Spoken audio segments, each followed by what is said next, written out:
வணக்கம். நான் உங்கள் வசந்த் கே வைரமணி, ஆர்டிஸ்ட். இன்றைக்கி ஒரு செய்தி ஒன்று நான் பார்த்துருந்தேன்.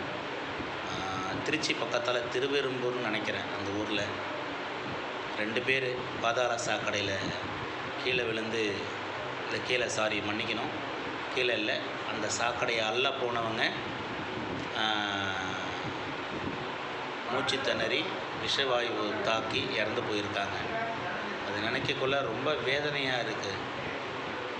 செவ்வாய் கிரகத்துக்கும் நிலாவுக்கும் அடுத்த கிரகத்தை பற்றி யோசிக்கிற இந்த சயின்டிக்ஸ் விஞ்ஞானம் இந்தியா முதற்கொண்டு சொல்கிறேன், தமிழ்நாடு முதற்கொண்டு சொல்கிறேன், ஏன் இன்னும் மனித கழிவுகளை அள்ளுறதை ஏன் இன்னும்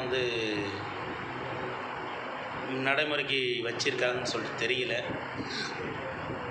அது அப்படியே இருந்தாலும் அது வேணான்னு சொல்லிட்டு நிராகரிக்கிங்க. அப்படி இறங்க வேணான்னு சொல்லிட்டு சொல்லுங்கள். அது சட்டப்படி குற்றம், அப்படி இறங்கக்கூடாது, விஷனால் மட்டும்தான் க்ளீன் பண்ணணும் அப்படின்னு சொல்லிட்டு அதுக்கு ஒரு ஆர்டர் போடுங்க. தமிழக அரசு அதுக்கு ஒரு கட்டளை இடுங்க, அதுக்கு ஒரு சட்டம் கொண்டு வாங்க. ஏன்னா இப்போ பாதாள சாக்காடையிலே இறங்கி வேலை செய்கிறாங்க, தொட்டி கழுவுறதுக்கு இறங்கி வேலை செய்கிறாங்க, அது இருக்க கேஸ்ட்ரிக் விஷவாயு தாக்கி இறக்குறாங்க. இன்றைக்கி எனக்கு அந்த நியூஸ் படிக்கக்குள்ள ரொம்ப வேதனையாக இருக்குது. எல்லாமே சின்ன வயசு, 34 வயசுலாம் என்ன 2 பேர் இறந்து போயிட்டாங்க. ரொம்ப வேதனையாக இருக்குது. அவங்க குடும்பத்துக்கு பின்னாடி என்ன இருக்கும், என்ன அவங்களால ஒரு 500 ரூபா 1000 ரூபாய்க்கு போய் இறங்கி தன் உயிரை 1000 ரூபா 2000 ரூபாய்க்கு உயிரை விடுறாங்க. ரொம்ப வேதனையாக இருக்குது, ரொம்ப வேதனையாக இருக்குது. தமிழக அரசு கொஞ்சம் நடவடிக்கை எடுக்கணும்.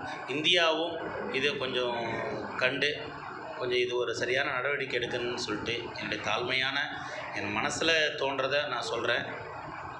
ஷேர் பண்ணுங்கள். ரொம்ப வலிக்குது, உண்மையிலுமே ரொம்ப வலிக்குது, ரொம்ப வேதனையாக இருக்குது. இதே மாதிரி ஏன்னா இதுக்கு முன்னாடி விஞ்ஞானம் கொஞ்சம் கம்மியாக இருந்துச்சு. இன்றைக்கி எக்ஸட்ரா எவ்வளோ விஷயங்கள் வந்துருச்சு, எவ்வளோ மாற்றங்கள் வந்துருச்சு, எத்தனையோ மிஷின்கள் வந்துருச்சு. ஆனால் அப்படியெல்லாம் இருந்து இன்னும் மனித கழிவுலே அள்ளுறாங்கிற போது அது நினைக்கக்குள்ள தான் ரொம்ப ரொம்ப கவலையாக இருக்குது, வேதனையாக இருக்குது.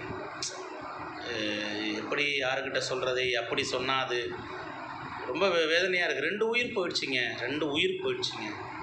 1000 ரூபா 2000 ரூபாய்க்கு மிஞ்சி போச்சுன்னா 1000 ரூபா 2000.